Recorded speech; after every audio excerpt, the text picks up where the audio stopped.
چاله اسري وکم، چاله جامې ووینځم، چاله د کور کار وکم، د چا بچي شي وي هغوی له خدمت وکم، د بچو له ډوډۍ راوړم، کله لږه کله ډېره، کله سپوره کله توره، بس هغه ټیم تېرو.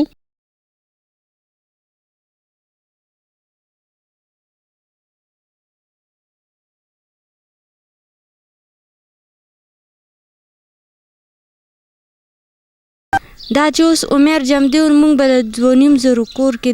دې کور کې نه اوسېدو. بس دغه مور هم ده چې روړ وخورو چې رو نه وړي بس ناست.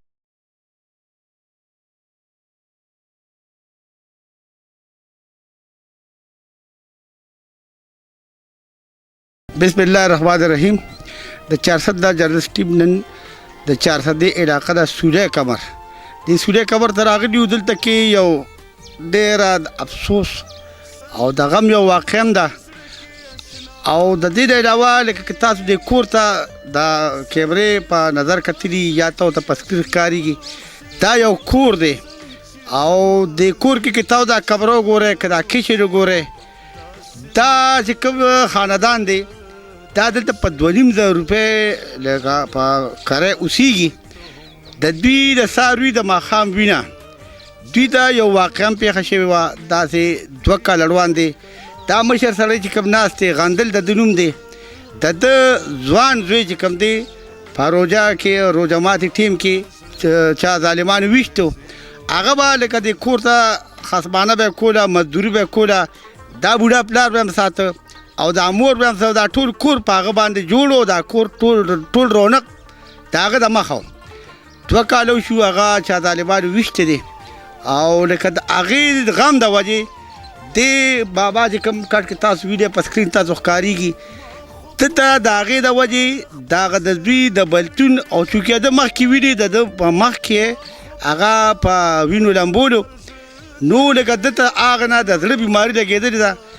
ته سره به خبرې کوو ځکه ته سره د علاج پیسې نشته، د دې کور کریم نشته او باقي تاسو د کچن خالي وي، د دې کمرې خالي وي چې لکه دا کومه کمره ده نو د دې کې خو خلک څاروي تړي، انسانان خو په دې کې لکه د اوسېدو قابل نه. خو په هر حال دوی سره به خبره کوو چېرې دا واقع څنګه وشوه او لکه ستا د علاج معالجې څه پوزیشن دی. باباجي دا راته ووایه دا څه صورتحال ستا دغه زوی څه نوم و او دا څنګه چلو؟ دا زما د زوی عمر خان نوم و او د دې واقع نه نور زه خبر نه یم، خو بس کور ته راننوت او تا سره مې کار د مېلمانه دي بار دغه خبره وه او چې بار یې وښکه بس مخې سره یې ویشتې دي، نور څه خبره اتره په دې کې نشته. نو مطلب دی چې څنګه لکه ته ووتې چې ډزو پسې ووتې نو ستا زوی په کوم حالاتو کې پروت و؟ بس دی په وینو سور پروت و، خړ پړ په ځای مزغې راواخیستل د مور وله او په سر کې وله واپس واچول. بابا چې هغه تا په وینو تا د زړه دغه بس هېڅ شیله مې لاس نه دی ورغلی، بس هغه لاس مې لاس کې نیولی و او دا کوم چې چا چې ویشتل وکړه دی لاندې دغه شوتل کې ولاړ و. موږ ته یې ښځې خاوند ته یې ویل چې پاسې تاسو مولم، نو موږ ورته یې زه بس چې دا یو دی ویشتو نو موږ موله، نور به راسره څوک کې بغیر د مرګ نه. بابا دا ورته ووایه چې لکه موږ ته دا اندازه چې یاره دا ملزمان چې کوم دي یا دغه ملزم و دا تاسو سره رشته دار هم کېدي؟ دا مې او د خورۍ بچي مې دي. نو او بیا دې کې څه روغ وشوه څه وشو؟ هېڅ هم لا نه دي شوي. چې هغه لکه تا په وینو کې ولیده، په وینو رنګ بنګ دې ولیده، بیا د هغه جنازه وشوه، تا ته دا تکلیف د زړه بیا کله شروع شو؟ دا ما ته د هغې نه یو څو ورځې مخکې لګېدلي وو، خو هغه به ټیک ومه، چېرته کال پس په را باندې چېرته تکلیف راغی، اوس را باندې یوه ورځ نه په 2مه ورځ، په 2مه نه په 3مه ورځ، بس که پټي کې چېرته لګیا یم خشاک کومه نو هغه پټي کې پاتې شم، نو چې خلکو سره د خدای خو کې څوک مې په ریړه کې راوړي، څوک لاله چینچي راولي، کور ته مې راورسوي. بابا دا کور څنګه چلېږي چې لکه ته دونه بوډا یې، د زړه بیمار یې، د علاج څه شته نه، وسایل نشته، پیسې نشته، دا کور د کرۍ د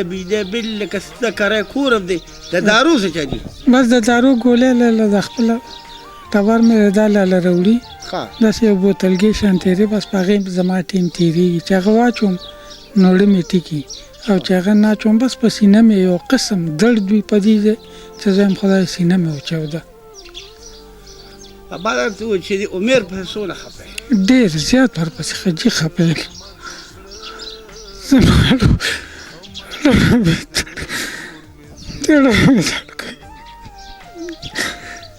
زما زړه درد کوي نور زه څوک یم بس د خدای سرې ته پاتې وو ښځه خاوند دغه ماشومان دي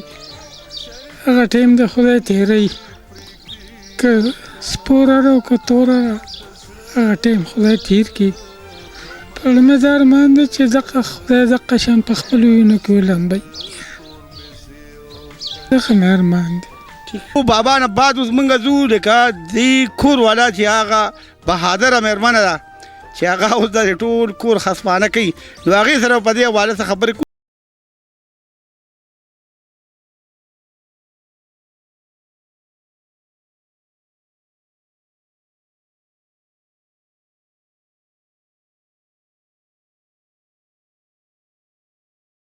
وایه که د بیبي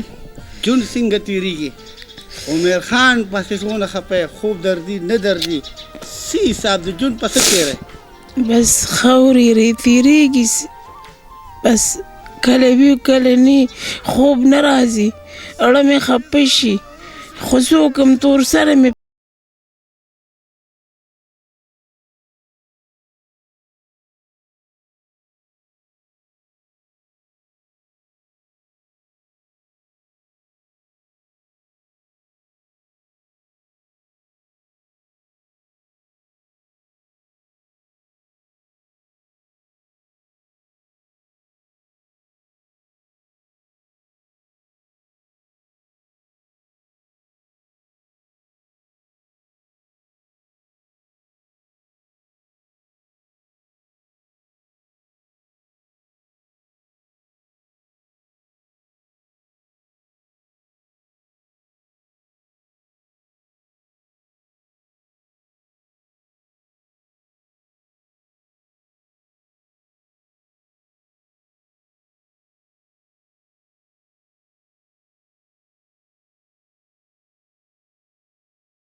بس ډېر ګران ژوند سهار چوځې نو څه کوې بس چاله جامې ووینځم چاله سودا له لاړه شم ورسره چاله ټوکړې مې هم خرڅې کړې منیارې مې هم خرڅه کړه د کباړ سیټرې مې هم خرڅې کړې خو څوک هم ړستړی ژوند دې تېرېږي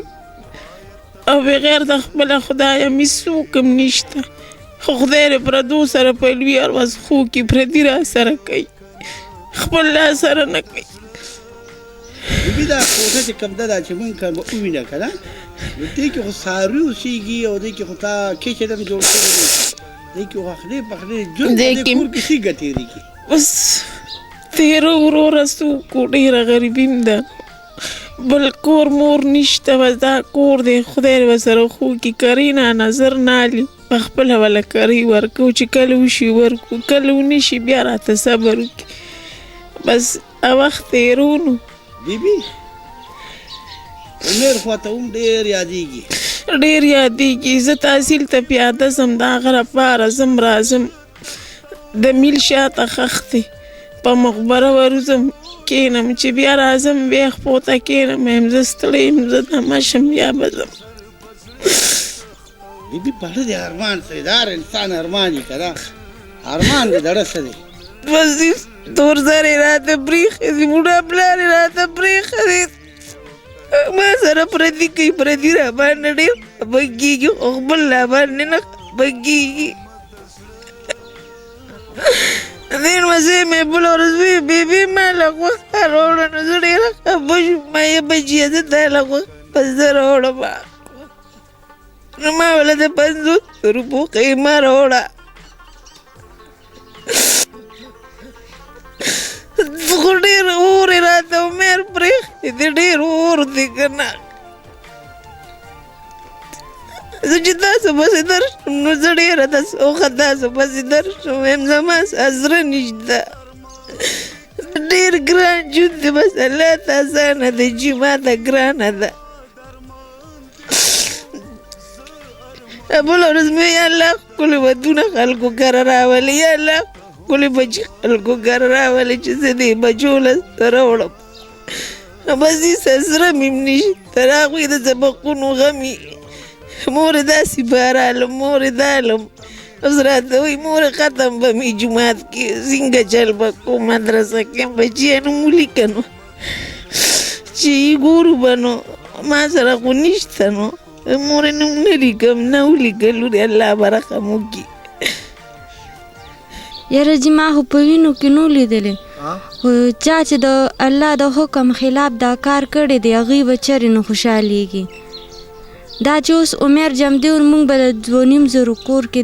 دې کور کې نه اوسېدو موږ به خپل کور کې زموږ جامې ته زړه نه کېږي پیزار ته هم زړه نه کېږي ړم خپئ سروړ وخورو او کوسنین ساړه پراتې هغه وخورو خدای پاک د رزق ورکولو وعده کړې ده هغه موږ ته میلاویږي خو موږ ته ډېره زیاته په ګرانه میلاویږي مطالبه د څه ده خواهش د څه داسې ته په اړه کې وایي چې یاره خدای دا کار راوکړي بس خدای راله خپل کور راکړي چې خپل کور کې ناست خدار ته ووایه ژوند څنګه تېرېږي په دې کور کې دا موږ چې څه وینو دا څه حال دی دا کمره ده چې څاروي پکې اوسېږي دې کې تاسو انسانان اوسېږئ څنګه ژوند تېرېږي سړه وي ګرمه وي یخه وي سالډ وي چرګ خورئ څه خورئ بس دغه مور هم ده چې روړ وخورو چې رو نړی بس ناست یو دقسې ناست یې ښه ښه دا ته ووایه د هر انسان خواهش وي لکه ستا رور لاړه ځوان رور چې هغه دې کور شو نو لکه دا کور آباد و ٹھیک شو تاسو خوشحاله وئ مور دې مزدوري نه کوله دا پلار دې بیمار نو ٹھیک شو چې هغه دنیا نه لاړه نو مطلب دا چې په تاسو قیامت شو او قیامت را روان دی اوس ستا مور به پردو کور کې کارونه کړي توده سړه او توده را پیدا کړي پلار دې دا چې توده جامې پیدا د خپل وخت مطابق کړي ستا دې زړه کې څه ارمان دی داسې دا ارمان دی چې خپل کور خپل کور تاسو د سیګه شروع کې په تمهید کې به ووایي چې یاره لکه دا د سوریه قبر علاقه ده د غندل کاکا کور دی او تاسو د دې غندل کاکا خبرې مو اورېدې د زړه بیمار دی د هغه دغه کور ودانې خبرې مو اورېدې د دې کور ودانې د اوس دا ټول کور په دې ودان داسې دی دا خانانو کارګر دي هغوی له جامې وینځي استري کې که سړه وي که توده وي هغه د خپلو بچو له راوړي دې دوران کې لکه په دغه کې محنت مزدورۍ کې دغه لوریان هم پایي او دې بوډا لا چې کوم دی د خپل خاوند له دا علاج لکه کوي تاسو اوسېږئ د دوی دا کوټه چې ولیده نو دغه کمره کې خو لکه تاسو په خپله ولیدل چې یاره دې کې خو تقریبا څاروي پکې تړلي کېدی شي د کچن صورتحال تاسو ولیده د دې کور مجموعي صورتحال تاسو ولیده 2,500 روپۍ باندې اوسېږي دغه چې کوم زوی قتل شوي د عمر دوی هغې پسې ډېر زیات خفه هغه چې چا وجلی دی هغه هم د دوی رشته دار دی موږ خو لکه دا مطالبه کوم کو چې انصاف ته ورته میلو شي خو هغه دنیا تللی دی هغه خو په خپل ځای خو مطلب دی چې دا کوم جمدي دي دا بابا چې کوم ناست دی د زړه بیمار دی دا زموږ مېرمنه خور چې کوم دا بهادره خور دا په خپله بیماره ده دغه د دې لوډیانې تاسو ولیدې لکه د دوی د ژوند مسله ده پیغلې دي او د دې کور دا ټول صورتحال تاسو ته موږ دا سکرین باندې تاسو سره راوستم نو لکه د دې سکرین باندې به تاسو سره د دې شناختي کارت او د دوی موبایل نمبر به تاسو سره وي موږ پاکستان کې وي که د پاکستان نه بهر څونه پښتانه اوسېږي که پښتانه وي که هر څوک اوسېږي هر څوک دې وي چې لکه مطلب دی څونه مدد کیدی شي چا زکات دي خیرات دي صدقات دي دغه دې نمبر دی او دغه شناختي کارت دی دا به ستاسو ډېره مهرباني چې دوی سره څونه مدد کولی شي د خدای د رضا وسره وکړي هر څه تاسو ته موږ د کیمرې په سترګه راوستل تاسو په سکرین باندې هر څه ولیدل ستاسو د ټولو ډېره مهرباني